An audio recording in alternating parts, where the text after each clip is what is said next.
ವೀಕ್ಷಕರೇ ನಮಸ್ಕಾರ. Jeet media network YouTube ವಾಹಿನಿಯ ವಿಶೇಷ ವಿಡಿಯೋ ನೋಡೋದಕ್ಕೆ ನಿಮಗೆಲ್ಲ ಸ್ವಾಗತ. ನೀವು 10 ರೂಪಾಯಿ ಖರ್ಚು ಮಾಡಿದ್ರು 1000 ರೂಪಾಯಿ ಆಗಿ ನಿಮ್ ಕೈ ಸೇರ್ಬೇಕಾ? ಈ ಉಪಾಯವನ್ನ ತಪ್ಪದೆ ಮಾಡಿ ಅನ್ನೋ ರಹಸ್ಯದ ಮಾಹಿತಿಯನ್ನ ಈ ವಿಡಿಯೋದಲ್ಲಿ ನಾನು ನಿಮಗೆ ತಿಳಿಸ್ಕೊಡ್ತಾ ಇದ್ದೀನಿ.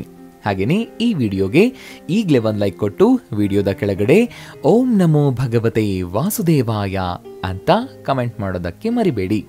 ಹಾಗೇನೆ ಈ ವಿಡಿಯೋನ ಸ್ಕಿಪ್ ಮಾಡದೆ ಕೊನೆ ತನಕ ನೋಡಿ. ಅಲ್ಲದೆ ವಿಡಿಯೋದ ಕೆಳಗಡೆ ಇರುವಂತಹ ಜಾಯಿನ್ ಬಟನ್ ಒತ್ತಿ, ಆಗ ನೀವು ಜೀತ್ ಮೀಡಿಯಾ ಚಾನೆಲ್ ಮೆಂಬರ್ ಆಗ್ತೀರಾ. ಅಂದ್ರೆ ನೀವು ಜೀತ್ ಮೀಡಿಯಾದಲ್ಲಿ ಮೆಂಬರ್ಗಳಿಗಿರುವಂತಹ ವಿಶೇಷ ವಿಡಿಯೋ ಹಾಗೂ ಲೈವ್ ನೋಡಬಹುದು.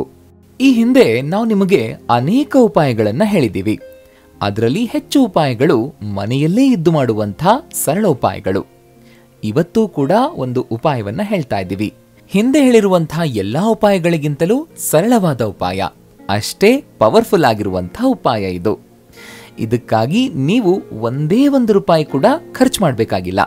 ನಾವು ಹೇಳಿದ ಹಾಗೆ ಮಾಡಿಬಿಟ್ರೆ ಸಾಕು, ನಿಮ್ಮ ಕೈಗೆ ಕಂತೆ ಕಂತೆ ನೋಟು ಸೇರ್ತಾ ಹೋಗುತ್ತೆ. ಅಷ್ಟೇ ಅಲ್ಲ, ಬ್ಯಾಂಕಲ್ಲಿರುವಂತಹ ನಿಮ್ಮ ಅಕೌಂಟ್ನಲ್ಲೂ ದುಡ್ಡು ಹೋಗುತ್ತೆ. ಹಾಗಾದ್ರೆ ಏನ್ ಮಾಡಬೇಕು? ಈ ಉಪಾಯಕ್ಕಾಗಿ ಏನೇನ್ ಬೇಕು ಅಂತ ಯೋಚನೆ ಮಾಡ್ತಾ ಇದ್ದೀರಾ?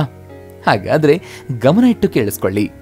ಈ ಉಪಾಯಕ್ಕಾಗಿ ಮುಖ್ಯವಾಗಿ ಬೇಕಾಗಿರೋದು ನಿಮ್ಮ ಶ್ರದ್ಧೆ ಮತ್ತು ನಂಬಿಕೆ ಅಷ್ಟೇ. ಈ ಉಪಾಯ ನಿಮ್ಮ ಅದೃಷ್ಟವನ್ನ ಬದಲಾಯಿಸುತ್ತೆ ಅನ್ನೋ ನಂಬಿಕೆ ಇದ್ರೆ ಸಾಕು. ಈ ಉಪಾಯ ತನ್ನಿಂದ ತಾನೇ ಕೆಲಸ ಮಾಡೋದಕ್ಕೆ ಶುರು ಮಾಡುತ್ತೆ. ಹಾಗಂತ ಸುಮ್ನೆ ಉಪಾಯ ತನ್ನ ಕೆಲಸ ಶುರು ಮಾಡೋದಿಲ್ಲ. ಅದಕ್ಕಾಗಿ ನೀವು ಮಾಡಬೇಕಾಗಿರೋ ಒಂದೆರಡು ಕೆಲಸಗಳಿವೆ. ಅದು ಏನೇನು ಅಂತ ಒಂದೊಂದಾಗಿ ಹೇಳ್ತಾ ಹೋಗ್ತೀವಿ. ಅದಕ್ಕೆ ನೀವು ಈ ವಿಡಿಯೋನ ಕೊನೆ ತನಕ ನೋಡಬೇಕು, ಅದು ಕೂಡ ಸ್ಕಿಪ್ ಮಾಡದೆ. ಈ ಉಪಾಯ ಮಾಡಿದ್ರೆ ನಿಮ್ಮ ಕೈಗೆ ದುಡ್ಡು ಬರುತ್ತೆ. 10 ರೂಪಾಯಿ ನಿಮ್ಮ ಕೈಯಿಂದ ಖರ್ಚಾದ್ರೆ 1000 ರೂಪಾಯಿ ನಿಮ್ಮದಾಗತ್ತೆ. ಹೀಗೆ ಹೇಳಿದ ತಕ್ಷಣ ಇದು ಯಾವುದೋ ಮಾಟ ಮಂತ್ರದ ಉಪಾಯ ಆಗಿರಬಹುದು ಅಂತ ಮಾತ್ರ ಅನ್ಕೊಳ್ಳೋದಕ್ಕೆ ಹೋಗ್ಬೇಡಿ. ಇದೊಂದು ಚಮತ್ಕಾರಿ ಸಂಖ್ಯೆಯ ಉಪಾಯ. ನಿಮಗ್ ಗೊತ್ತಿಲ್ಲ, ನಾವು ದಿನನಿತ್ಯ ಬಳಸೋ ಈ 1 ರಿಂದ 9 ಸಂಖ್ಯೆಗಳಲ್ಲಿರೋ ಶಕ್ತಿ ನಮ್ಮೆಲ್ಲರ ಊಹೆಗೂ ಮೀರಿದ್ದು. ಅದಕ್ಕೆ ಈ ಉಪಾಯದ ಫಲ ನಿಮಗೆ ಸಿಕ್ಕೇ ಸಿಗುತ್ತೆ ಅಂತ ನಂಬಿಕೆ ಇಟ್ಟು ಮಾಡಿ. ಆಗ ನೋಡಿ ನಿಮ್ಮ ಜೀವನದಲ್ಲಿ ಎಂಥೆಂಥ ಚಮತ್ಕಾರಗಳು ನಡೀತಾ ಹೋಗುತ್ತೆ ಅಂತ. ಈ ಉಪಾಯ ಏನು ಅನ್ನೋದನ್ನ ಸವಿಸ್ತಾರವಾಗಿ ಹೇಳ್ತೀವಿ. ಅದಕ್ಕೂ ಮುನ್ನ ನಿಮಗೆ ನಾವು ಹೇಳಬೇಕಾಗಿರೋ ಒಂದು ಮುಖ್ಯವಾದ ವಿಷಯ ಇದೆ. ನೀವೆಲ್ಲ ದೇವಸ್ಥಾನಗಳಿಗೆ ಹೋದಾಗ ಪೌರೋಹಿತರು ಧರಿಸುವ ಬಟ್ಟೆಯನ್ನ ನೋಡಿದ್ದೀರಾ? ಪಂಚೆ ಉಟ್ಕೊಂಡು ಶಲ್ಯವನ್ನ ಹೆಗಲ ಮೇಲೆ ಹಾಕೊಂಡಿರ್ತಾರೆ. ಇವರಷ್ಟೇ ಅಲ್ಲ, ಪ್ರವಚನ ಕೊಡುವವರು, ಗುರುಜಿಗಳೆಲ್ಲರೂ ಕೂಡ ಸಾಮಾನ್ಯವಾಗಿ ಇದೇ ರೀತಿಯ ಬಟ್ಟೆಯನ್ನ ಧರಿಸಿರ್ತಾರೆ. ಅದು ಕತ್ತರಿಸಿ ಹೊಲಿಗೆ ಹಾಕದಿರುವಂತಹ ಬಟ್ಟೆ. ಇವರೆಲ್ಲ ಇಂಥ ಬಟ್ಟೆಯನ್ನ ಧರಿಸೋದಕ್ಕೆ ಕಾರಣ ಏನು ಅಂತ ಯಾವತ್ತಾದ್ರೂ ಯೋಚನೆ ಮಾಡಿದ್ದೀರಾ? ಇಲ್ಲ ಅಂತಂದ್ರೆ ಅದಕ್ಕೆ ಉತ್ತರವನ್ನ ಹೇಳ್ತೀವಿ, ಕೇಳಿಸ್ಕೊಳ್ಳಿ. ಅಸಲಿಗೆ ಪಂಚೆಗೆ ಆಗ್ಲಿ ಇಲ್ಲ ಶಲ್ಯಕ್ಕೆ ಹೊಲಿಗೆಗಳನ್ನ ಹಾಕೋದಿಲ್ಲ. ಹೊಲಿಗೆಗಳನ್ನ ಹಾಕಿರುವ ಬಟ್ಟೆಯಿಂದ ಶಕ್ತಿ ಹರಿದು ಹೋಗುತ್ತೆ ಅಂತ ಶಾಸ್ತ್ರಗಳಲ್ಲಿ ಹೇಳಲಾಗಿದೆ. ಆದ್ದರಿಂದ ಈ ರೀತಿಯ ಬಟ್ಟೆಯನ್ನ ಧರಿಸ್ತಾರೆ. ಹಾಗೆ ಹರಿದಿರುವ, ಕತ್ತರಿಸಿ ಹೊಲಿದಿರುವಂತಹ ಬಟ್ಟೆ ಕೂಡ ಒಳ್ಳೆಯದಲ್ಲ ಅಂತ ಹೇಳಲಾಗಿದೆ. ಆದ್ರೆ ಇತ್ತೀಚಿನ ಕಾಲದಲ್ಲಿ ಹೊಲಿದಿರುವ ಬಟ್ಟೆಯನ್ನ ಹಾಕದೇ ಇದ್ರೆ ಬೇರೆ ವಿಧಿಯೇ ಇಲ್ಲ. ಆದ್ರಿಂದ ಫ್ಯಾಷನ್ ಹೆಸರಲ್ಲಿ ಹರಿದಿರುವಂತಹ ಬಟ್ಟೆಗಳನ್ನ ಹಾಕಬೇಡಿ. ಹಾಗೆಯೇ ಹೆಣ್ಣು ಮಕ್ಕಳು ಕೂಡ ಚೂಡಿದಾರ, ಸೀರೆಗಳನ್ನ ಉಟ್ರೆ ಲಕ್ಷಣವಾಗಿಯೂ ಕಾಣಿಸ್ತಾರೆ, ಜೊತೆಗೆ ನಿಮಗೆ ಶುಭವನ್ನ ತಂದುಕೊಡುತ್ತೆ. ಈಗ ನಿಮ್ಮ ಕೈಯಿಂದ ಹೆಚ್ಚು ಹಣ ಖರ್ಚಾಗದಂತೆ ಹಣ ಸದಾ ನಿಮ್ಮ ಬಳಿಯೇ ಉಳಿಬೇಕು ಅಂತಂದ್ರೆ ಯಾವ ಉಪಾಯವನ್ನ ಮಾಡಬೇಕು, ಅದನ್ನ ಹೇಗ್ ಮಾಡಬೇಕು ಅನ್ನೋದನ್ನ ಹೇಳ್ತೀವಿ, ಕೇಳಿಸ್ಕೊಳ್ಳಿ.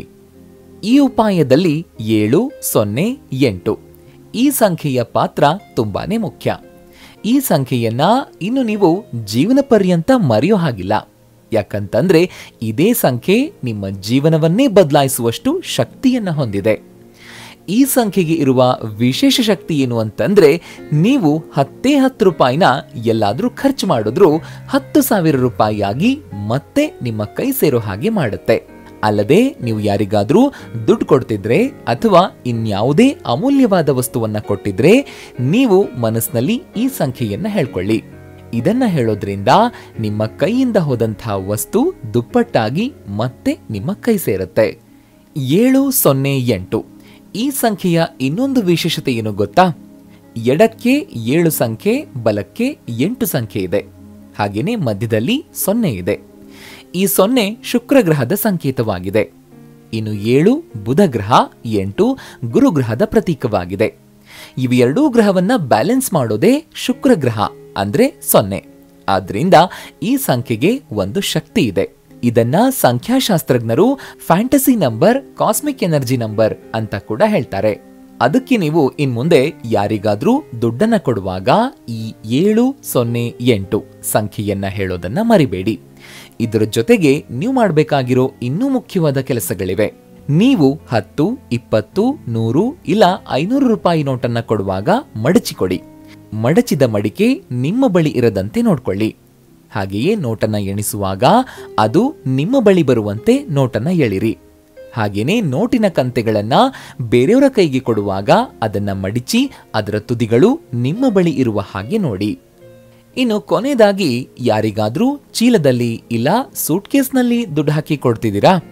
ಹಾಗೆ ಕೊಡುವಾಗ ಅದರ ಬಾಯಿ ನಿಮ್ಮ ಬಳಿಯೇ ಇರೋ ಹಾಗೆ ಮಾಡಿ. ಲಕ್ಷ್ಮಿ ಬೇರೆಯವರ ಕೈಗೆ ಹೋದ್ರೂ ಅದು ಮತ್ತೆ ಮರಳಿ ನಿಮ್ಮ ಬಳಿಯೇ ಬರುವಂತೆ ಆಗಬೇಕು ಅನ್ನೋದೇ ಈ ಉಪಾಯದ ಉದ್ದೇಶ.